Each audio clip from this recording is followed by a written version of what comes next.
Folks are getting cheated, and I'm not standing for it, Esther Brooks declares, her voice steady despite the weight of discovery. The Family Mart supermarket in suburban Atlanta hums with chaos. Carts clatter, registers beep, and fluorescent lights bathe the aisles in a harsh glow. Esther, a 62-year-old cashier with a heart as resilient as her calloused hands, stands at the center of an unfolding injustice, her eyes sharp with purpose. What secret lies buried in the receipts she clutches? How will one woman's courage shake a system built on lies? Join us on this journey of defiance and unity, and find out how far a spark can spread. We're thrilled to share this story with you. Subscribe to our channel for the latest tales of grit and heart, and let us know in the comments where you're watching from. Don't miss how Esther's fight unfolds. Stick around to the end. In the heart of suburban Atlanta, Georgia, the Family Mart supermarket buzzes with the chaotic rhythm of a busy afternoon. Carts clatter, registers beep, and fluorescent lights cast a sterile glow over shelves stacked with cereal boxes and canned goods. At Register 3, Esther Brooks, a 62-year-old black woman with warm eyes and a weary smile, scans groceries with practiced precision. Her hands, calloused from 2 decades of work, move swiftly despite the ache in her joints. Her name tag, slightly crooked, proudly declares, Employee of the Year, 20 years, a badge of endurance in a job that offers little praise. Esther's smile is genuine as she greets a regular, Mrs. Harris, a 70-year-old white woman with a kind but tired face, pushing a cart filled with essentials. "Your total's $42.37, Mrs. Harris," Esther says, her voice soft but steady. "Want the receipt?" Mrs. Harris shakes her head, already turning away, but Esther's eyes catch something on the slip of paper, a line reading, "Member processing fee $2.50. She frowns, her brow creasing. This fee has been popping up more often lately, tacked onto bills without explanation. She slips the receipt into her apron pocket, her unease growing like a quiet storm. Another customer, a harried man in his 50s, steps up. "Esther, why's my bill higher than last week? Same groceries, same store." His tone is sharp, frustrated. Esther scans his receipt, her fingers pausing over the same fee. "Says here there's a new charge for the loyalty card. Didn't they tell you about it?" The man scoffs, snatching his bags. "Nobody told me, Jack. That's just stealing, plain and simple." Esther nods, her lips pressed tight. She's seen this too many times. Customers blindsided by charges they never agreed to. Her mind drifts to her own budget, stretched thin to support her grandson Tyler. Every dollar matters, and the thought of Family Mart skimming off hard-working folks like Mrs. Harris or this man sparks a flicker of anger in her chest. The store's chaos fades as Esther's shift ends, and she steps into the break room, a cramped space smelling of burnt coffee and microwave popcorn. She pulls out a stack of receipts she's been collecting, each one marked with the mysterious fee. Her fingers trace the numbers, her mind racing. Something's wrong, she thinks, but confronting it means risking the job she's held for 20 years, a job that keeps a roof over her and Tyler's heads. Her thoughts are interrupted by Karen Thompson, the store manager, striding in. Karen, a white woman in her 40s with a tightly wound demeanor and a smile that never reaches her eyes, carries the air of someone always chasing corporate approval. "Esther, you're not paid to sit and stare at papers," Karen snaps, her voice clipped. "Back to the register." Esther squares her shoulders, her voice calm but firm. "Karen, these loyalty card fees, nobody told the customers." "Mrs. Harris didn't know and neither did I. That's not right." Karen's eyes narrow and she steps closer, her tone dripping with condescension. "It's in the fine print, Essie. If they don't read it, that's their problem. And frankly, someone in your position should focus on scanning groceries, not playing detective." The misnaming stings. Esther has corrected her countless times, but it's the glance Karen throws at her name tag, a smirk curling her lips that cuts deeper. It's a look that says Esther's years of loyalty mean nothing, that her age and her race make her invisible. Esther holds Karen's gaze, her heart pounding but her face composed. She's felt this before. The subtle dismissal, the assumption she's less capable. Just moments ago, she watched Karen fawn over a white customer, all smiles and apologies for a minor delay, while Esther's concerns are brushed off like dust. The contrast burns, but she swallows the hurt, nodding silently as Karen turns away, already on her phone, barking orders to another employee. The day winds down, and Esther walks home to her small apartment, the weight of the receipts heavy in her pocket. The Atlanta evening is warm, the air thick with the scent of magnolias and exhaust. Inside, the apartment is tidy but worn, a testament to Esther's pride despite her modest means.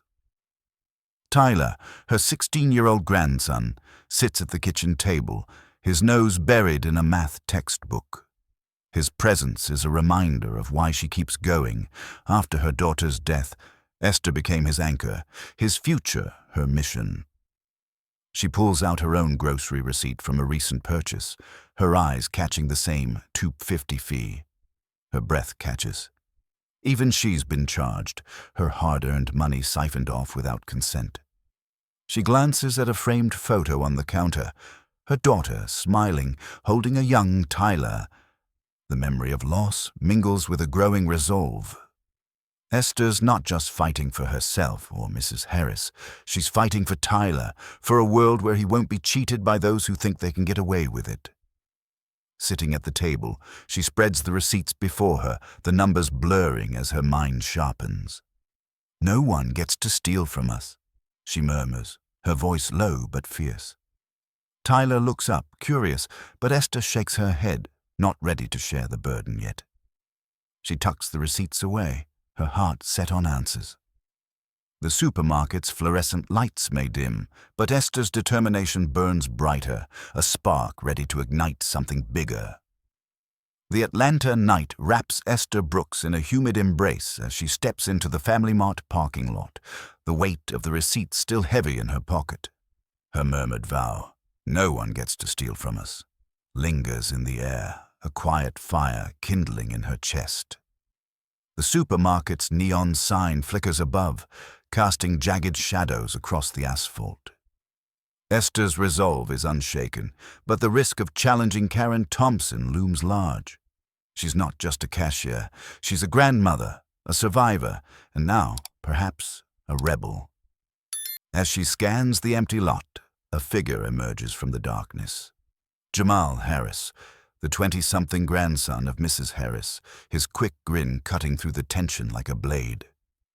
"Esther, you look like you're plotting a heist," Jamal teases, his voice low but warm. He's lean, dressed in a worn hoodie, his eyes sharp with the kind of street-smart defiance that got him fired from Family Mart's stock room. "Heard you giving Karen a piece of your mind today. You really gonna take on the big dogs?" Esther clutches her apron, the receipts crinkling inside. "They're charging folks for nothing, Jamal. Mrs. Harris, me, even you when you shopped here. It's wrong, and I can't let it slide, not with Tyler counting on me." Jamal's grin fades, replaced by a knowing nod. "They canned me for asking about missing pallets. It's all a game, fudge the numbers, slap on fees, and bet nobody notices. Especially not in this neighborhood." His tone carries a bitter edge, hinting at the unspoken truth. The store's tactics target areas where complaints are less likely, where people like Esther and Jamal are expected to stay quiet. Esther's eyes meet his, a spark of shared purpose igniting. "You know something, don't you? Something they don't want out." Jamal leans closer, his voice dropping to a whisper. Karen's laptop in the back office. It's got emails from corporate. I saw one once talking about maximizing revenue through loyalty fees. If we get that, we've got proof. He pauses, gauging her reaction. You in, Grandma Hacker? Esther's heart races. The nickname makes her chuckle, easing the knot of fear in her gut, but the stakes are real.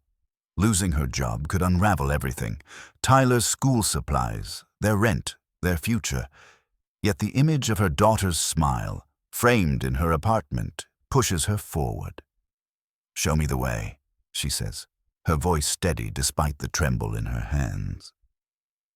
Under the cover of night, they slip through a side door Jamal still has a key for, the metal creaking softly as they enter the darkened supermarket.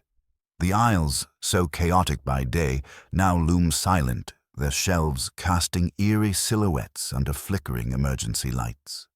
The air smells of cleaning solution and stale bread.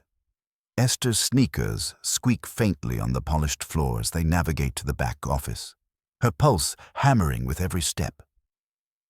Jamal, more at ease, leads her past towering stacks of inventory to a cramped room with a single desk and a glowing laptop. "Keep watch," Jamal whispers, his fingers flying over the keyboard. Esther stands by the door, her eyes darting to the hallway. The faint hum of a security guard's radio echoes from the loading dock, sending a chill down her spine. She grips the doorframe, her mind flashing to Tyler's face, his trust in her a tether to her courage. Jamal's screen lights up with Karen's email inbox. He scrolls, muttering, "Come on, where's the dirt?" Then a subject line catches his eye. "Loyalty Program Revenue Strategy." He opens it and Esther leans in, her breath catching. The email from a corporate exec reads, "Increase member fees to offset losses. Focus on low complaint demographics. Customers won't notice." The phrase, "low complaint demographics," hits like a slap, a coded jab at neighborhoods like theirs, where people of color are less likely to be heard.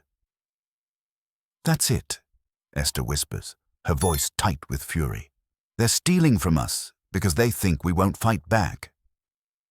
She pulls out her phone, snapping a photo of the screen, her hand steady despite the adrenaline. The guard's radio grows louder, footsteps approaching. Jamal yanks a USB drive from his pocket, copying the email just as a shadow moves past the door. "Time's up," Esther hisses, her heart in her throat. They duck behind the desk as the guard's flashlight beam sweeps the hallway, missing them by inches. The silence is suffocating, broken only by the soft click of the USB drive ejecting. Jamal slips it into his pocket, and they creep out, retracing their steps through the maze of boxes. The guard's footsteps fade, and they reach the side door, slipping back into the night. Outside, the cool air hits Esther's face, her breath ragged, but her resolve ironclad. "We've got what we need," she says, clutching her phone. "But how do we use it?" Jamal's grin returns, a glint of mischief in his eyes. "Tomorrow's the big Member Day sale. Whole town's gonna be there. We hit 'em where it hurts, right in front of everyone." Esther hesitates, the weight of their discovery sinking in. Exposing the truth could cost her everything, but letting it fester would cost more: her dignity, her grandson's future, the trust of her community. She thinks of Tyler, asleep at home, unaware of the fight she's waging for him. "We do this together," she says, her voice low but firm. "Tomorrow, we make them listen." As they part ways under the flickering neon, the spark in Esther's chest burns brighter, ready to set the stage for a reckoning. The Atlanta night fades, but Esther Brooks carries its fire into the morning, her resolve forged under flickering neon. "We do this together," she told Jamal, her voice steady as they parted ways, the incriminating email now a weapon in her pocket. The Family Mart supermarket awakens to a blaze of color and sound for its Member Day sale, a spectacle of balloons, banners, and blaring pop music. Shoppers swarm the aisles, clutching coupons and loyalty cards, unaware of the storm brewing. Esther stands at her register, her heart pounding but her hands steady, the photo of the email burning a hole in her phone. Today, she and Jamal will make them listen, or lose everything trying. The store pulses with energy. the air thick with the scent of fresh produce and cheap perfume. Esther scans groceries, her smile masking the churn of nerves. Across the store, Karen Thompson, the manager, struts through the crowd, her crisp blazer and forced smile as shield against the chaos. She's in her element, hyping the loyalty program from a makeshift stage near the deli, her voice amplified by a microphone. "Join our Member Day sale and save big," she chirps, oblivious to the reckoning approaching. Esther's eyes catch a familiar face at the edge of the crowd. Sarah Johnson, a 50-year-old white woman with sharp eyes and a no-nonsense demeanor. Sarah, once a lawyer, now a delivery driver, pulls up in her beat-up van, her presence unassuming but her gaze locked on Esther. They'd met briefly during a delivery, Esther's quiet complaints about the fees catching Sarah's ear. Now Sarah weaves through the shoppers, her delivery bag slung over one shoulder, and leans in close. "You're the cashier with the guts, right?" she whispers, her voice low but firm. "I heard you and Jamal last night. I know a scam when I see one." "Got proof?" Esther hesitates, her fingers brushing her phone. Trusting a stranger feels like stepping off a cliff, but Sarah's steady gaze, tempered by years in courtrooms, anchors her. "I've got an email," Esther murmurs, "from corporate, admitting they're jacking up fees on purpose." Sarah's eyes light up, a spark of the old lawyer flaring. "Show me," she says, "and I'll make sure they can't ignore it." They slip to a quiet corner near the produce, where Esther pulls up the photo of the email. Sarah scans it, her jaw tightening at the phrase, "low complaint demographics." "They're targeting folks they think won't fight back," she says, her voice sharp with disgust. "Let's crash this party." Esther nods, her fear giving way to a surge of purpose. Sarah's not just an ally, she's a strategist, and the Member Day sale is their battlefield. The stage lights flare as Karen's speech hits its peak, the crowd clapping half-heartedly. Esther, heart thundering, grabs a megaphone Jamal swiped from the stockroom, its weight heavy in her hands. She steps toward the stage, Jamal at her side, his grin a mix of mischief and pride. Sarah follows, her phone ready to project the email onto the store's promotional screen. Esther takes a deep breath, her voice cutting through the noise. "Excuse me, folks, this loyalty program's a lie. They're charging you hidden fees, $2.50 every time you use your card, for nothing." The crowd falls silent, heads turning. Karen's smile freezes, her microphone trembling. "Esther, you're out of line," she snaps, signaling security. But Sarah steps forward, her voice calm but commanding, like a lawyer in her prime. "Hold on, Karen. Let's show them the truth." She connects her phone to the screen, and the email looms large, its damning words glowing. "Increase member fees. Customers won't notice." Gasps ripple through the crowd. Mrs. Harris, the elderly regular, pushes forward, waving a receipt. "I paid $15 extra this month. That's my grocery money." Her voice cracks, sparking murmurs of agreement. A young mother nods, checking her own receipt. A retiree mutters, "Same here." But a middle-aged white man in a polo shirt scoffs, whispering to his friend, "She's just a cashier stirring up trouble. Probably wants a raise." The words sting, a reminder of the assumptions Esther's faced her whole life. Her race, her job, her age rendering her invisible. Sarah overhears, her eyes narrowing. "That cashier's saving your wallet," she retorts, her voice slicing through the murmur. "You'd be wise to listen." The crowd shifts, their frustration coalescing. "No fees, no sale," Mrs. Harris shouts, and others join in, their chant growing, "No fees, no sale." Shoppers abandon their carts, refusing to check out. Karen's face pales, her hands fumbling for her phone. "This is ridiculous," she stammers, dialing corporate. We'll look into it." But Esther steps closer, her voice unwavering. "Not good enough, Karen. You don't look into stealing. You stop it right now." Jamal, grinning, leans in. "You started a revolution, Grandma Hucker." The crowd's chant grows louder, a wave of defiance washing over the store. Sarah stands firm, her lawyer's instinct guiding the chaos. Esther feels the weight of every eye on her, some skeptical, some angry, but many, like Mrs. Harris's, shining with hope. Karen's call connects, her voice shaking as she speaks to corporate. "We've got a problem," she says, her eyes darting to Esther. "They know everything." The air crackles with tension, the crowd's defiance a living thing. Esther stands tall, her heart racing but her purpose clear.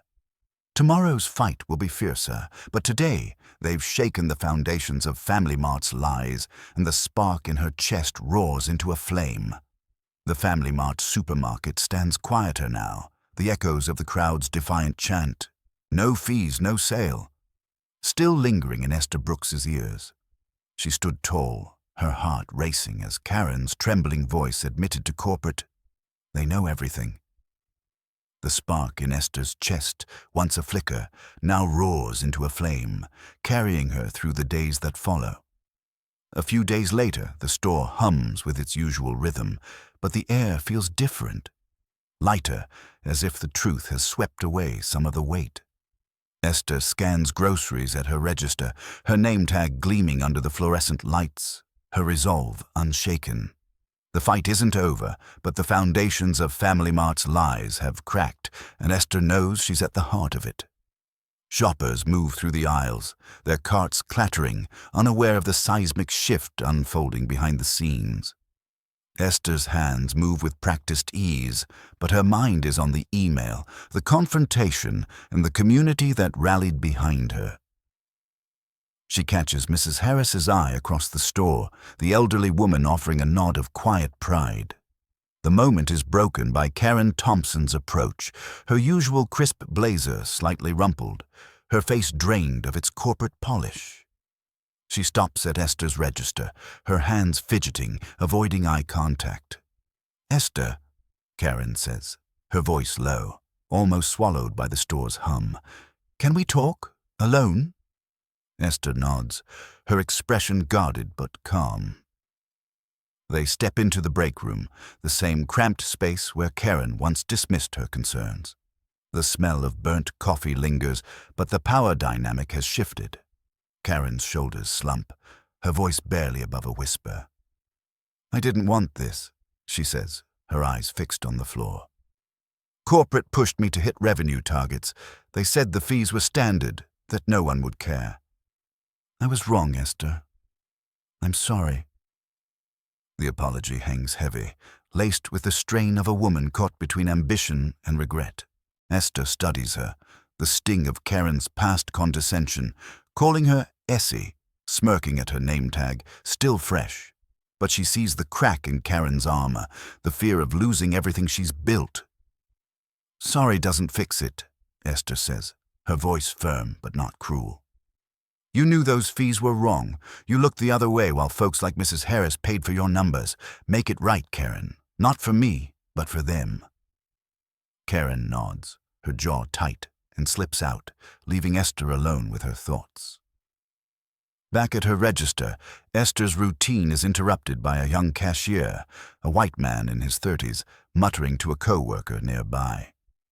"She's just fishing for attention," he sneers, his voice low but cutting. "Bet she's milking this for a promotion." The words land like a familiar wound, echoing the assumptions Esther has faced her whole life, her race, her age, her job diminishing her worth. Before she can respond, Jamal Harris, ever the loyal ally, overhears and steps in, his grin sharp. "That woman saved your paycheck, man. You're welcome." The cashier flushes, turning away, but the moment underscores the quiet prejudice Esther navigates daily. The day wears on, and a letter arrives from corporate, delivered by a nervous assistant manager. Esther opens it, her hands steady despite the weight of anticipation.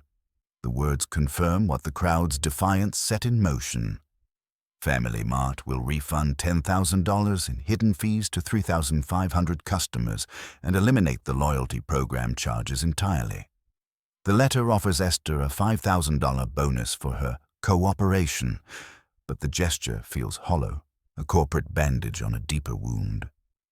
Esther's mind flashes to Tyler, her grandson, his dreams tethered to her sacrifices. She sets the letter down, her decision clear. She marches to the manager's office, where Karen sits, still shaken. "Keep your money," Esther says, her voice ringing with conviction.